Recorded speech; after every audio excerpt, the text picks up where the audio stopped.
how much further can the human brain go? Like, one thing that I'm worried about in the future is like the decline of creativity and the innovation of humanity, right? Because as a society, we've come a long way. You know what I'm saying? But we landed on the moon in the '70s. Well, if you believe that, I mean, I'm not conspiracy theorist in that way, but it's like we've already done so many big things. We've already had so many big things in humanity, and there's only like so much further we can go.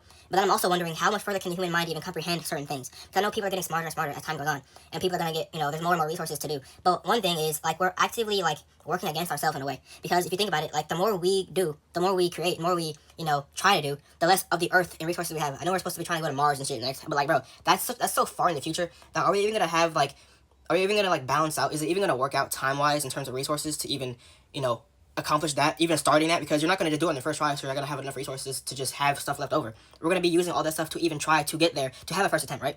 Because there's so many things that have happened in the past that it's like we're doomed to repeat history. That's just how stuff works. But it's like there's so many things that have already been said and done. There's so many banger quotes that have already been said. One of my favorite quotes that I just recently heard was, so if you're a United fan, football fan, and you, Vidic, the defender, Rio Ferdinand said about Vidic that he'll put his head where some people won't put their foot.